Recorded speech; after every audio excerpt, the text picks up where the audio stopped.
Natural Bridge Caverns was discovered in 1960 when 4 college-age spelunkers, or cave explorers, cavers, were out here on the property. They'd gotten permission from the landowner. One of the men on that first trip, Orion Knox Jr., happened to feel a cool draft of air blowing out from what appeared to be just a solid rock wall. On further investigation, they found the wall wasn't quite solid. It was actually just a pile of loose rock and dirt. So the 4 guys started working together. They dug out what ultimately turned into a 60-foot long crawlway that they crawled through and ended up standing in another large room. From that point, they ended up walking through another 2 miles of unexplored cavern.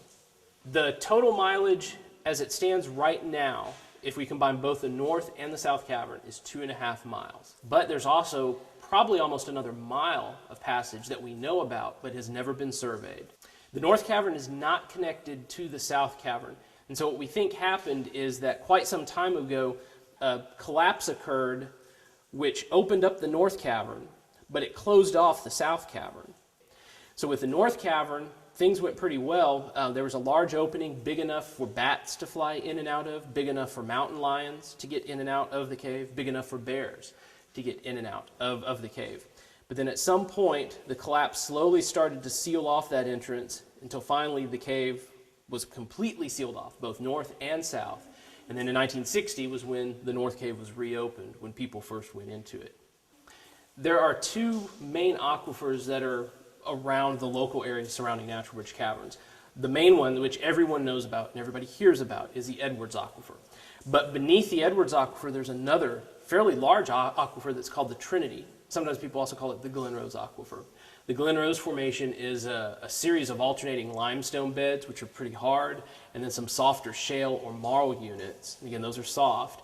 And because of the makeup of those types of rocks and the fact that they occur together, you get some really interesting shapes to the overall look of the cave walls.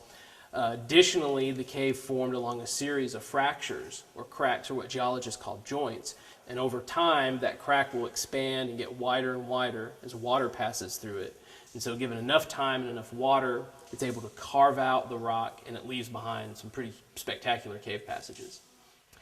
When it rains, well, first of all, whenever you have rainfall on the surface, that's known as recharge. It's going to be filling up the aquifer.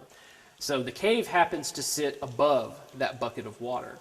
And so as the rain falls on the surface, it eventually passes through various fractures or cracks in the limestone rock, then eventually passes through the cave.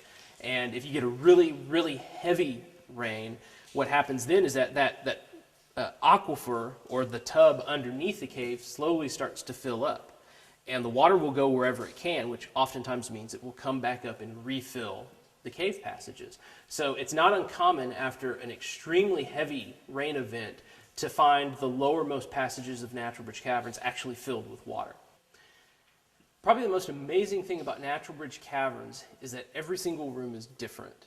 Each room individually could stand completely apart and on its own as an awesome cave, just by itself. And the fact then that we have several of them all strung together is pretty amazing.